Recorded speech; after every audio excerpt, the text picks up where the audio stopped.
kind of talk through. Sorry. All right. So I thought the first thing I want to do is I want to circle back to the green and red stimulus cards. Because on different occasions I've chatted with you guys or received intel about incidents, and I'm not sure that you guys were using them effectively. And so I guess I just want to talk through whether you guys understand how to use the stimulus cards or whether you feel like we need to have a conversation about it more. So I had come up with some scenarios that we were going to practice. So I'm just going to see if I can talk through it without sort of us practicing those examples, since it'll be kind of weird on Zoom. Basically, we're using the stimulus cards as a nonverbal reminder to Joe and Matt that when they're engaging in a conversation, it's either it's okay to continue to engage in the conversation because you, the staff, feel like it's a positive conversation and it's not full of like trigger topics, or so that's the green card. All right. And we're playing the green card when we see those guys engaging appropriately. Okay. We're playing the red card when we feel like the conversation is beginning to go in a direction that could result in Joe becoming dysregulated. Okay. And I feel like from talking to you guys all know sort of the content of what those conversations sound like. Right. So, like, if they're in a conversation and Matt interrupts by giving an opinion, right? Or if Matt interrupts and tries to tell Joe what to do, right? Or Joe's talking about a situation with staff and Matt comes in and stands there and wants to join the conversation, and Joe's expressed that it's a one-on-one conversation with staff and him, we're using the red card. So we're not spending a lot of time talking to either one of them about the fact that they need to leave the room or the fact that this is a private conversation or that Matt is saying too much. We're using the visual prompts to remind the guys about that. Does that make sense to you guys? Yes, it makes sense to me. Yeah. So I think that we also, I made a bunch of red and green cards and I can bring them next time I come to the house, but I also feel like you guys need to use them if you're transporting the two of them in the car together and something happens. Like there's a conversation that starts to happen and you guys feel like it's not a good conversation or it's going to turn on somebody's anger or dysregulation, you need to play the red card, right? And then, depending on what the content of the back and forth between the two guys are, you might need to stop the car or you might need to go back home. I don't know how much you guys are transporting the two of them together right now. Are they going out together at all?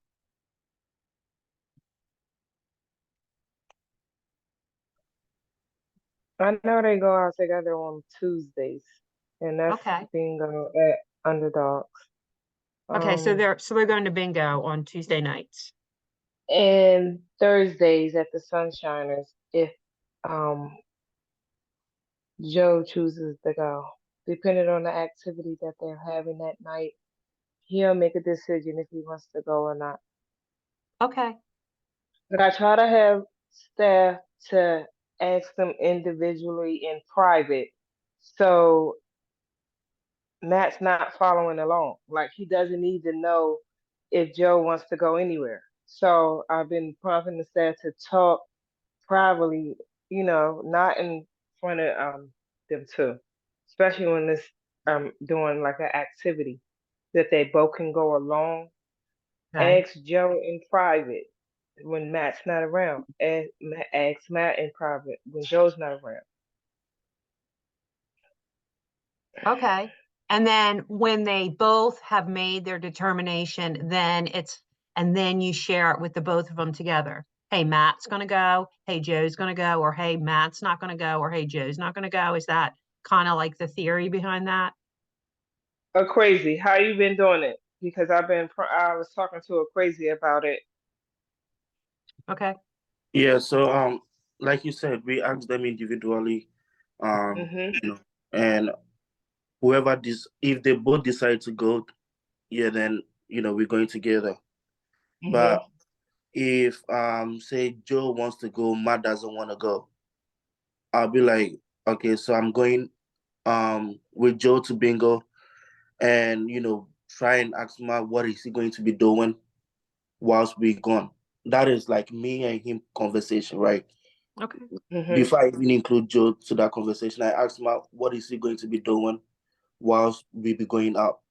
And when he tells me, and I'm like, all right, we have a plan. Okay. Have Then we you leave. ran into? I'm sorry. Go ahead, crazy. Yeah, then we leave. It's barely would you see me going with Matt without Joe, because he likes to go out, like he likes to go to bingo and do stuff like that. But sometimes Matt mostly complains about money. So yeah, I don't think I've gone out without Joe not going. Mm-hmm. Okay. But yeah, if Joe decides not to go, it's going to be the same situation, like asking what his plans is, if he needs me to do something before I leave the house, that kind of thing. Then we leave. Okay. Leah, when you're here during the day. Um, I don't really take them places together during the day that much, especially lately. Okay. And if I do, I have private conversations with each of them, Yeah. about where they want to go and what they want to do. And if they want to do or go separate places, then I take them separately. If they want to go to the same place, then that's when I take them together. Yeah, and the only reason why I've had staff do it separately because Joe noticed if he wants to do something, Matt wants to chime in, but hey, I want to do it. So that's what I came up with. Okay. I mean, I understand. I figured that was your logic, and I don't I don't have a problem with that. If it's working for you guys and you feel comfortable with that, I think, for at least the time being, if not forever, that's a good strategy. It also Mhm. sounds like you're decreasing the probability that they're going to be in the car together.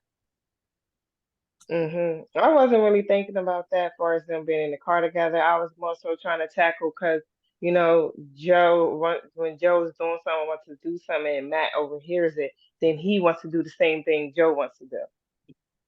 And Right. that's a trigger for Joe. So that's why I was like, from now on, just have separate conversations to see who wants to go where and what if they're going to the same activity. Okay. All Yeah, right. and so it's like there was this one time, I asked them both. Matt said he's not going, Joe was going, and whilst we were stepping out, Matt Matt realized, okay, today's I think it was bingo. So yeah, today's bingo and we're going to bingo, right? Then he said, I want to go. I mean, when he says that too, we can stop him. So we just go Right. out. Oh, okay, whatever. Just let's go. Then we leave I together. was going to ask that question.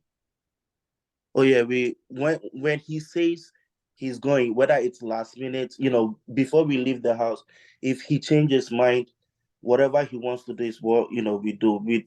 Despite the fact we asked them separately, and we were almost leaving, or what like once he says, okay, I've changed my mind, I want to go, I can, we don't say no to him. It's just like, okay, we still have the private conversation, so Joe wouldn't feel like Hmm. Right. it's because of him. I don't want it doesn't, we don't want it to look like Joe said yes and Matt said yes. Yeah, that's what it is. Hmm. Okay. So it sounds like you probably don't need the stimulus cards in the car because there's the likelihood that they're going to be together in the car in an argument is not necessarily, um, you know, it fits into the situation. However, I do think if you guys are in a situation where there's any conflict between the two of them and you're in transport, I do think you guys should pull off to the side of the road and make a decision about safety. Mhm. Mm. Mhm. I agree. So does anybody have any questions about the red and green cards? And then I guess just, do you guys feel like it's even, I mean, are you guys even, do you feel like it's a useful tool or not? For me, I haven't started using it. I'm just like, just still coming back and stuff like that. I haven't used it yet, but I did talk to the staff and ask them, have they used it? I know Leah told me she has. I think Equazi told me he has too. I think. Has it been useful at all as far as helping Matt to understand that he needs to sort of leave you guys alone if you're in a conversation with Joe? Um, the time that I used it, like the very first time I used it, so I thought it was Joe that was supposed to show the cards to Matt, right? I Yeah. didn't think it was the staff, so I was like, okay, I looked at him like, are you okay? Because man had just jumped into the conversation and he was just trying to tell me something about his, like girlfriend. It was like, I didn't know if he wanted it to be most likely wanted it to be a private conversation, but at that point, I didn't know whether he wanted to be a private conversation or he wants Matt to be in it. So I asked him to hold on, and I was like, okay, are we using the card or not? Then later I got to know, okay, the staff can use the card. But when Joe showed the card to Matt, it didn't seem like he was responding to it because he was still standing there trying to listen. And I didn't want it to be like I'm sucking him. So I asked him, Matt, do you remember what these cards are for? And I don't know if he felt offended, but it was like uh he didn't really say nothing, but he looked upset that I'm asking him that kind of question, and meaning I'm wanting him to leave. Right now, it sounded like, okay, I'm the one having the conversation with Joe, and I want him to leave. But I just asked him, hey, do you remember what these cards are for? And yeah, he looked upset and left. So Okay. I mean, when I originally presented the cards, I felt like Matt had that same look on his face. So I don't think he really likes the cards, mhm. but I But at least he's not doing the back and forth like the battering when he's not like accepting what he's doing, when he's not accepting his wrongdoing or something like that. Like he'll go in the whole battle, but that's good right, that he just quiet and pretty much walk away. right. Yeah. I Mhm. mean, yeah, so I guess that's kind of what we're shooting for. And then Yeah. Aquazi, I don't think it's a problem that Joe uses the card. Okay. Like, in fact, I applaud Joe in this example that he pulled the card out and used it. That means that he understands the function of the card, which is great. But I think it's best practice for you guys to take the lead on the cards. Mm. Yeah, Yeah, that's what it that's sounds. my question before. I just thought, it was meant for Joe to use it, so it would be like his voice. He's the one talking like, "Hey, I want you to give me that space." But yeah, I got to realize. I mean, I got to know it's not just Joe that is supposed to use it.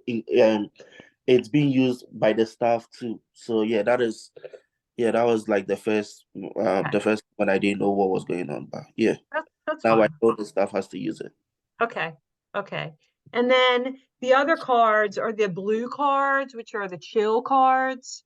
And those cards are used when they've been together for an extended period of time and you guys need them to just separate for a while, right? So we talked about that at the meeting that we had at the office last time, that there's also a period of time where sometimes they've been together for a while and you guys are getting ready to go do something, or you feel like they've been nitpicking at one another for a while. It's not really, neither one of them have a desire to engage with you guys, but they've been together for like longer than an hour.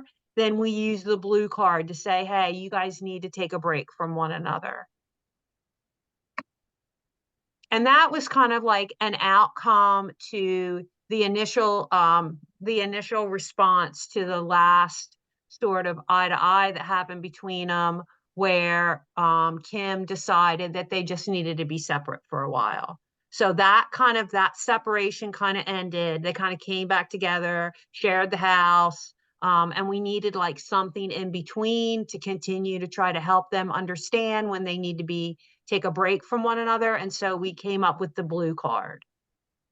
All right. So that's Okay. also, so I mean, I think you can say, hey, you guys, you need to take 30 minutes and just go your separate ways. But I also think you could use the visual. And again, like over time, I feel like the guys could probably learn to use the visuals themselves. But for the time being, I think you guys need to take the lead on how they're presented. Right.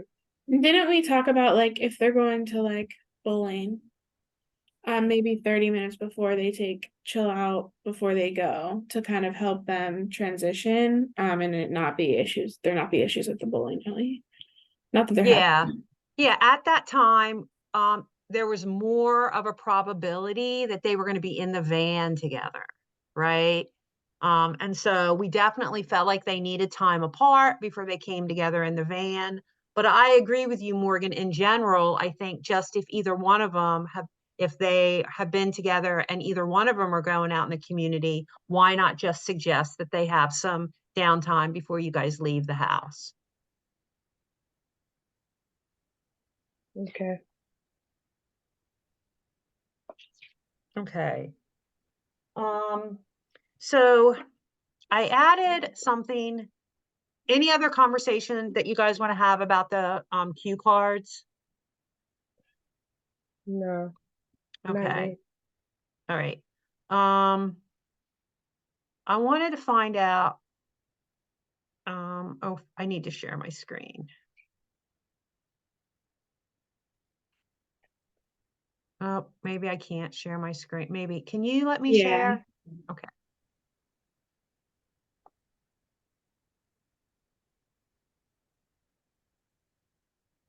Okay, you should be good now. Let me know if you're not. Yes. Okay.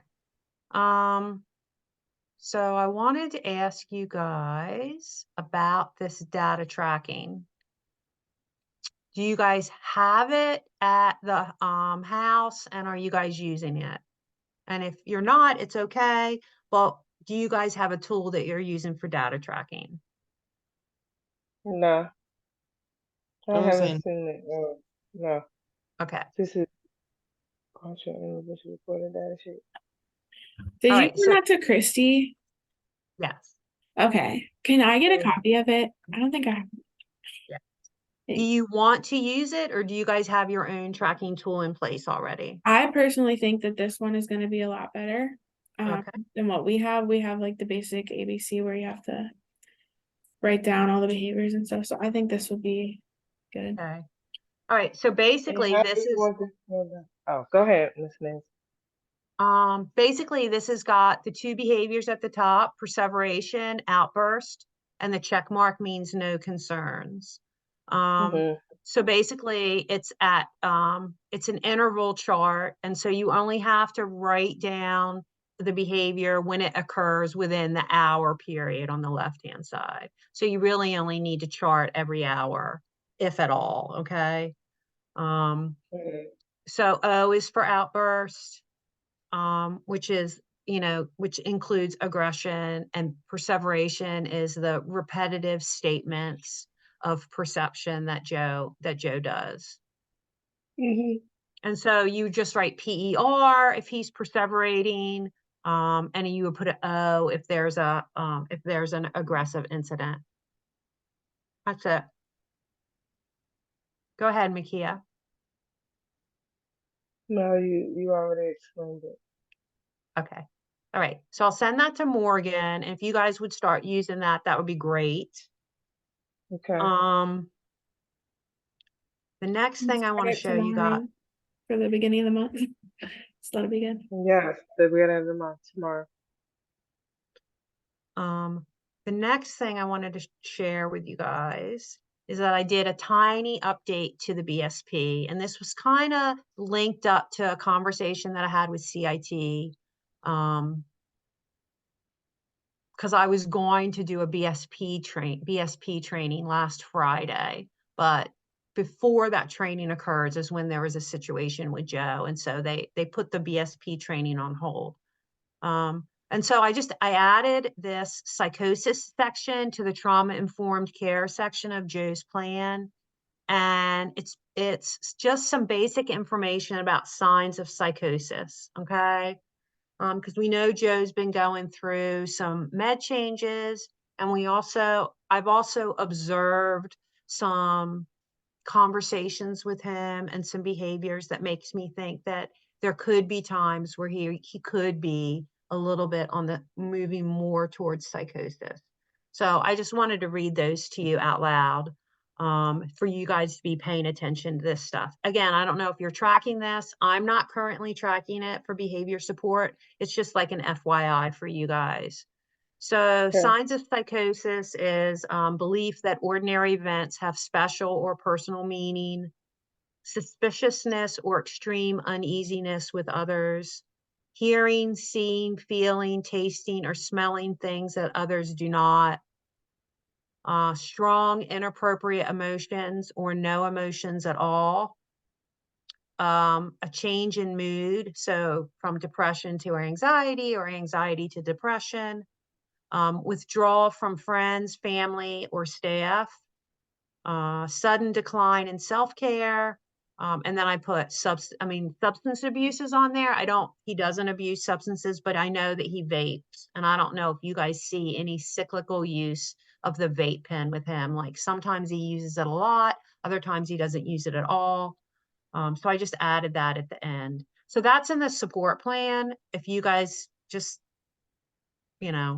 for some information. Okay. Do you guys observe any of these currently behaviors of his? The different events. Something that probably happened a while ago. Yeah, that part, the vaping, no, I haven't. That's new. Yeah, no, Leah he brought that to hasn't my been attention too. But yeah. Or even the strong inappropriate emotions. Like at times he has really strong emotions, and then there's other times you look at him and he's just kind of like blank, like he's showing no emotion at all, especially when there's other things around him that maybe could have caused emotion. He's just like not showing. So that's interesting. So Morgan, I don't know what kind of mileage you're getting with Dr. Majid, if you feel like he hears you, he understands you. No, so I don't know if you were updated, but I went to the appointment 2 Mondays ago, because we noticed he wasn't on ADHD meds, which he used to be. So we had a med list from when he was with us in respite, and that was just a completely different Joe. And I said like things of aggression are happening maybe on a weekly basis. When we had him in respite, it was happening once a year, if that. So, and I tried to give him a better picture, and I showed him the old med list and everything, and I said one thing I'm seeing is like the ADHD meds are not, like there's none, and they're not the same. And he was not really willing to hear me. He upped the propranolol, and he took all of the medications like the Depakote and I think it was just Depakote that he took in the morning and the evening. He moved them to the evening because he said that could cause, like taking it during the day could cause him to be drowsy and agitated. But I was like, he's not really that drowsy, but that morning he had went to the appointment and he looked tired. So the psych made that observation himself. And then they also gave him hydroxyzine PRN for the day if he needed to use one. So he was not really hearing it. So that's where we're at. Makia, were you going to say something? No, I was saying Respiron. I was telling her Respiron. He Yeah. put that at night too. Both, he's taking 2 milligrams and 3 milligrams, and he put both at night at bedtime. Something weird happened with the Risperidone because he said he wasn't going to change it. And then the bottles say both at bedtime. He was like, Mhm. I don't want to change too much. So now we're dealing with that. But until then, we're just giving him the way that the bottles say, because that's what we have to do. But we've been trying to get, Mickey has been trying to get in contact with the doctor to get some clarification on that. So, So I share that psychiatrist with you guys. I have somebody on my caseload that has some pretty significant mental health barriers, just like Joe does. And okay. it's really been an uphill battle to get him on the right meds. He just And I looks, he look at the appointment, he looks at Joe and like, I'm not even kidding you, laughs. mhm, Like he thinks same. it's funny kind of. So it's really weird. At my appointment, he tries to give like advice to my Uh-huh. client, Lose in a weight. way that isn't useful at all. Yeah, I totally get what you're saying. We see that too. He tells Joe So, to lose weight and to watch what he's eating and to calm down before he gets mad. yeah, Yeah. like that's an example, the calm Yeah. down before you get mad. It's like, are you kidding me? We've tried that. Yeah. Yeah. Does he doesn't, what's that mean, right? Yeah. So, I don't know if you might find it useful, and maybe we talk about this next time we meet, but maybe we talk about tracking some mental health symptoms once we get more in tune to sort of like what that looks like for Joe. Okay. You know, like what are his triggers look like, right? What does it look like when he's at baseline? You know, what does it look like when he's dysregulated? And we try to, get enough of that information together that we can start to track it better. And then, I mean, I think we can use it. One, I think it'll just be an excellent way for you guys to understand Joe more, right?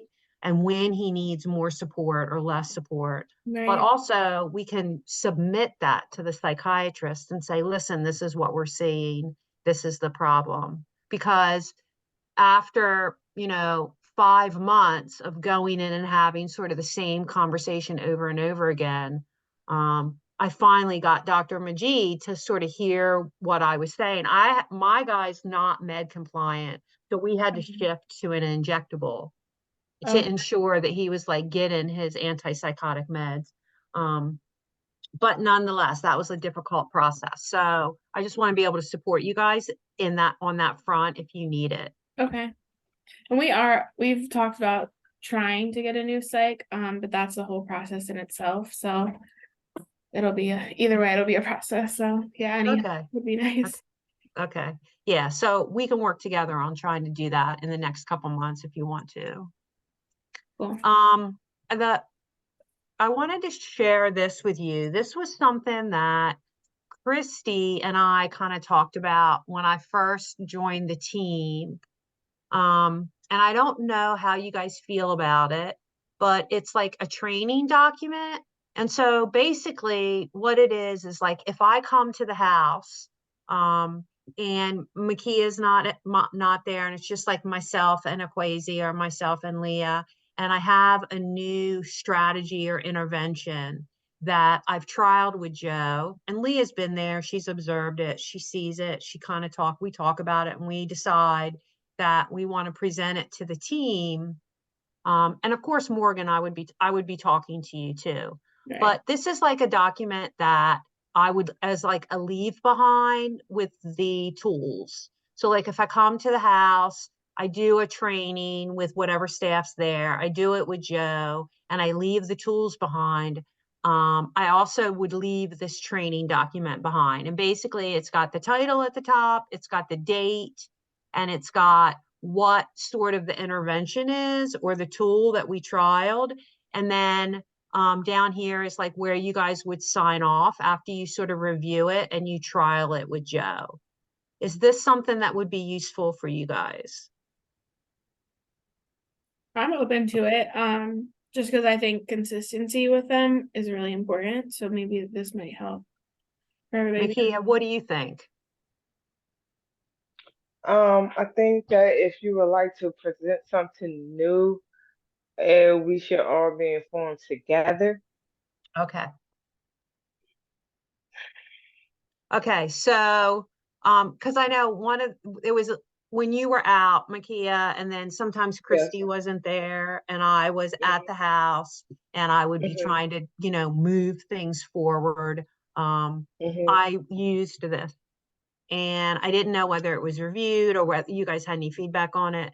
So, we'll hold off on this and we'll continue to work in the way that I present it to Morgan and Makia, during a home visit. And then, you guys will let me know if you want me to document that thing that I've talked about with you and bring it to the house and use this Okay. tool, or whether you guys feel comfortable being able to talk to all your staff about it. Okay. Is that all right? Yeah. Okay. Does anybody have any questions for me so far?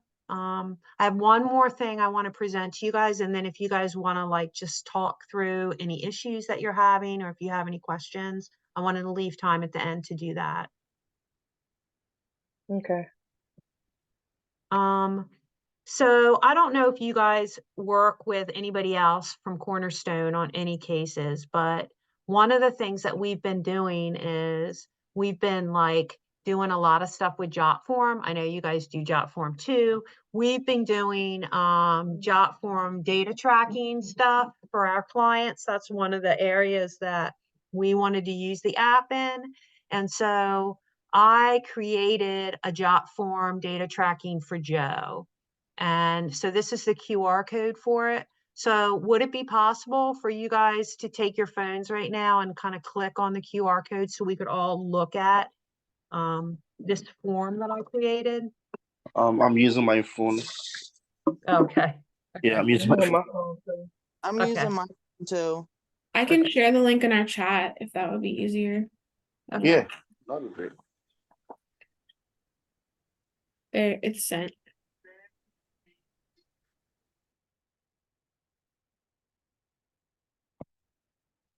All right.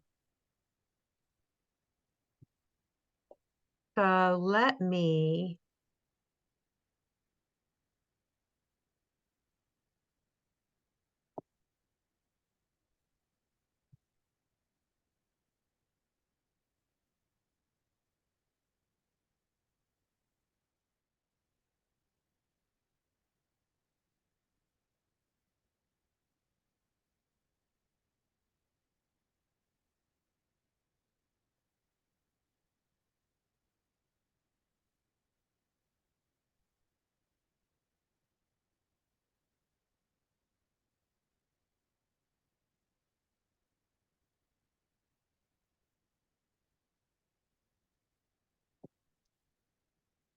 Okay.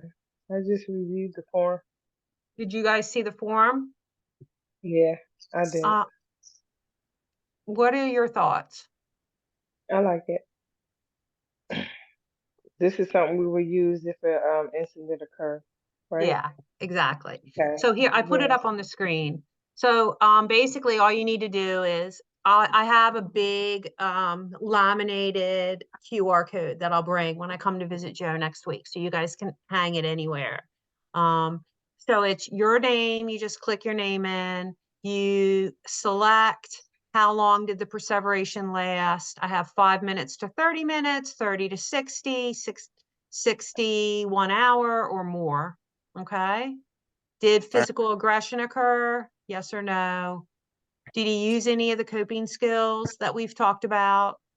And did you use the stimulus cue cards? And this So is it's, something you would want them to do like at the end of every shift. yeah. Okay. Particularly if there's like if there's a high frequency of perseveration during the shift. And yes, if there's like an aggressive incident, I think it would also be helpful.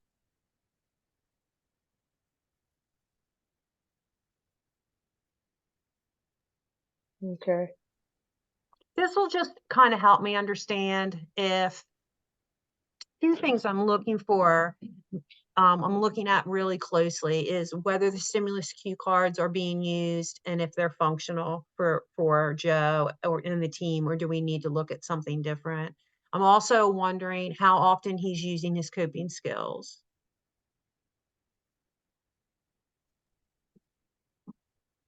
Since I've been back, I haven't had to have him use any coping skills. That's good. That's good. I mean, I think he naturally goes to his room often, and I think Yeah. that that's become sort of a safe haven for him. And we should always sort of give him positive feedback when he goes there and he does that. And that goes for any of the coping skills that he uses just freely. It's always good to give him positive reinforcement for that.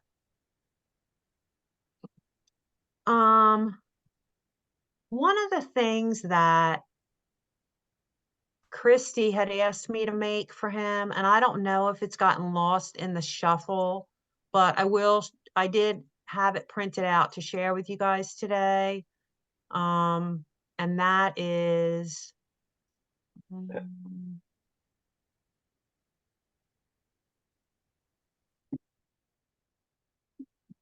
this, this list. And again, you guys will have to tell me, is it something that's useful for you or not?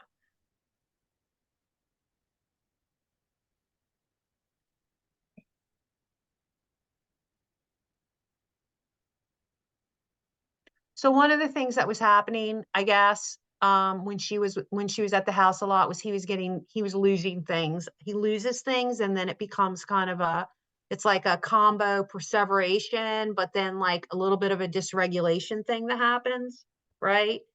And so she had asked me to create this list that he could use to search for the item that's lost. Makia, are you familiar with this? No. Okay. Is this something that would be helpful?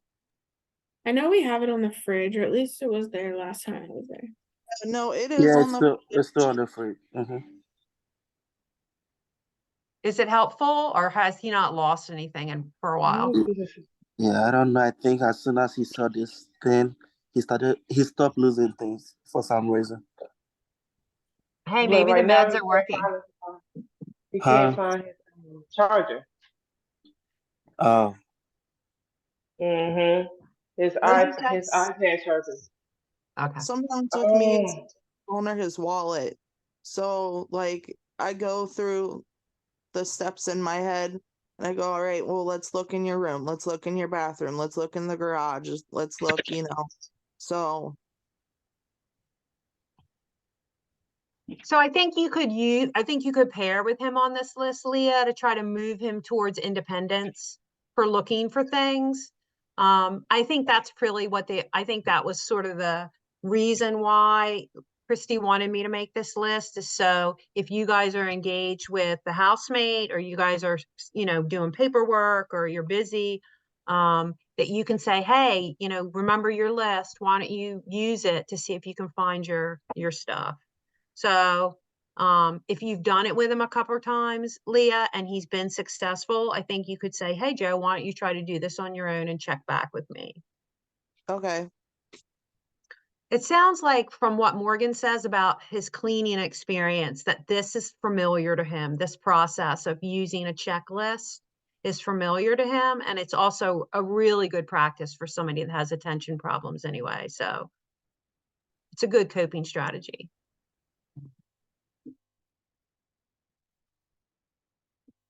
All right, so talk to me about how things are going. Do you guys feel like things are going okay there? Do you feel like you're still frustrated with their relationship? How do you think Matt's doing? Do you have any feedback for me about the house meeting? Because Terrell and I are gonna do another house meeting in March.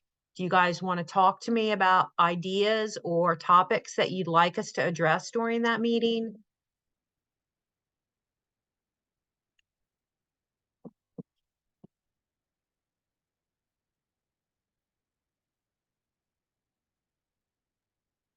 for Matt, I would like you guys to address him telling stories and lying.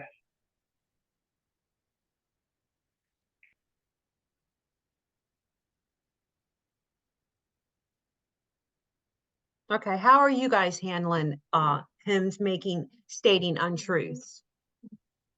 Well, it's difficult to bring it to his attention, to Oh, even ask him about it. He's not going to listen. He's not going to hold himself accountable. He's just going to storm off and go into his room. okay. So if he says something and I ask the staff and they say something different, no, I don't bring it to his attention. No, I don't. We were working with Terrell on like a lying protocol where it's like Okay. who, what, where, when on a situation he wants to bring up. So I'm sure that'll be in the works at some point. Okay. All right. I guess what's important in those instances, and you guys might already know this, but it's okay to play the red card on Joe too, right? Because sometimes I think Joe also gets a lot of reinforcement from seeing Matt sort of like in the hot seat. So like we also don't want Joe to become dysregulated over a situation that doesn't even belong to him, you know? Right. So it's okay to say, hey, Joe, I'm going to use the red card right now. I need to talk to, I need to just be with Matt right now.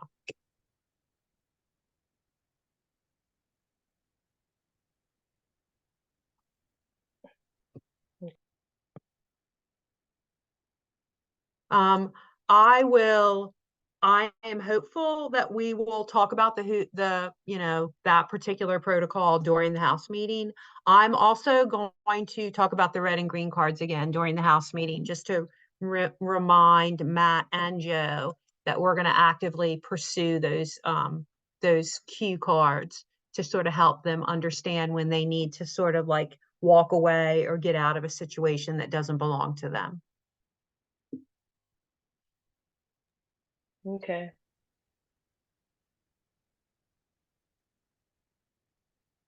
Do you guys have anything else you want to talk about today?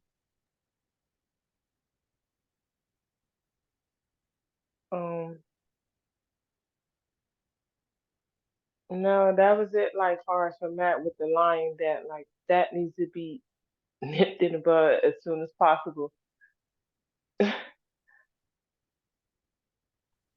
Because he lies on when he lies on staff, and some of the things he says can get staff in trouble. So what are we doing to protect staff?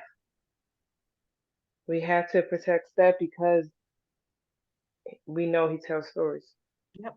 And He staff are doesn't tell really, the truth. yep. And staff are a very valuable part of the team, right?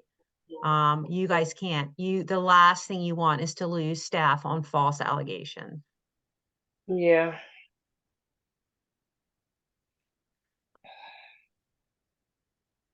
So I also have a protocol for sort of like for people that don't tell the truth. So if you feel like what you're using isn't helpful and you want to take a look at what I have, we can talk about that at some point in time. Okay, cool. But I definitely would, if you're in the process of using that tool with Matt, I would recommend that Joe not be part of that conversation. Right. So Mhm. can we schedule for like the first part of April Okay. to reconnect? And that one will be Okay. in person, right? Yeah. Do you want to stick with Thursdays, or is there another day during the week? Thursdays is fine because Okay. Matt's at work. Okay. So we could do the 4th of April. We could do the 11th. We could do the 18th. The 11th or the 18th for me. It don't matter which day. I'm okay with either. What about Aquasi and Leah? I'm fine Yeah, I because think I'm I'm also good. working, so And Well, Yeah, I'm Crazy's also only good going with to it. be Crazy's only going to be working scenery on Sundays and Thursdays only, Yeah. starting March sometime. okay, since you're working with them, I would even if it's just less, I would still suggest coming. So did you guys say the 11th or the 18th? You didn't. Leah? Oh, The I 11th said or the 18th, one of those days for like me. on Thursday, so whichever. Sorry, I'm gonna ask you again. What was that? Can't hear. What'd I'm you say? always there on Thursdays, so it doesn't matter for me. Okay. So April the 11th. April the 11th, what time? Quasi, does that work for you? Yeah, that should work for me. Okay. Same All time? right. At 1? Okay. Okay.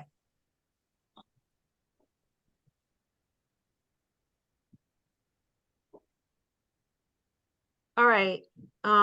Morgan, reach out if you think you want to start to track some additional data for the psychiatrist Okay. earlier than later. We can work that into the interval tracking. I'll send that to you right now.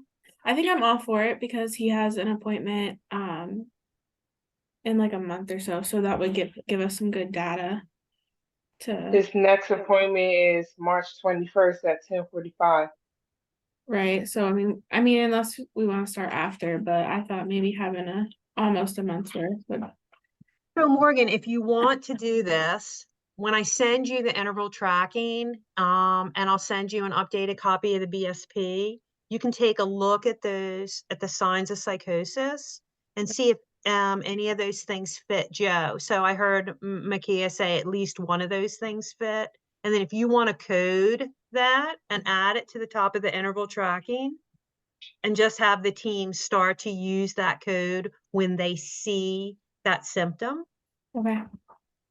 Yeah, that would work because I like that it would be the same thing and not several pages. Yeah.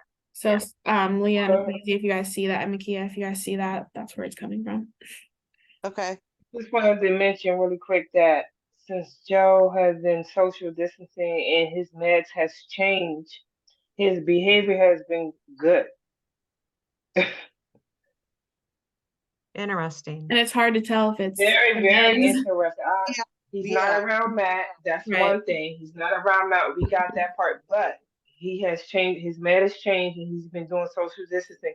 He has not been agitated. He has not been moody. He has not had any outbursts. I'm just bringing it to everyone's attention because he's not because he's in quarantine and this medication change, and he's okay. That says a lot right there. Yeah, I noticed that, and I was actually He just wanted to say complained a something little bit, yesterday. like this sucks. I'm getting tired of it. This sucks, but not with any type of aggression. Just expressing how he feel. Like, oh, this sucks. I'm glad. I'll be glad when this is over. But I just thought that was just interesting that he hasn't had any behaviors, not showing any agitation. He's calm. Yeah. I think that's it's so interesting that you bring that up because I was wondering if the job at CIT was too socially overstimulating for him. Could be. Because at Bold, two things are happening. One, he knows you guys, okay? But two, he's working one-on-one with someone, right? And so for somebody like Joe, maybe it's like really hard for him to navigate multiple personalities in an unfamiliar environment, you know? And what Makia is saying kind of lines up with that theory that maybe he's just not a guy that likes to be in wide open spaces with unknown personalities. That makes a lot of sense. It could be because he's doing very well, and this has been going on since last Friday.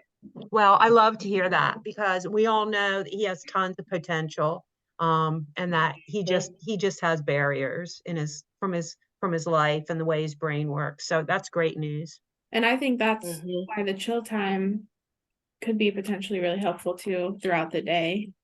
Because it just offers some time for him to take some space. So, Yeah, and you know, the probability that he understands that about himself is probably he probably doesn't understand that, right? Like we know when we're overwhelmed and we need to just go home and go to bed, right? But for somebody like Joe, it's probably a little bit more difficult for him to understand that. So, yeah, I agree. That's great news. Thanks for sharing, Makia. You're Well, welcome. I'm sure he also loves having you back. And then also I just, you know, Akwasi and Leah, you guys are both real steady there at the house, and that always brings comfort to the folks that you care for when they know who you are and they know you're going to show up. So it's all really positive. All right, so I'll be stopping in next week, Makia, if you need anything, and Morgan, I'll send you that stuff after we hang up. sounds good. Okay. All right.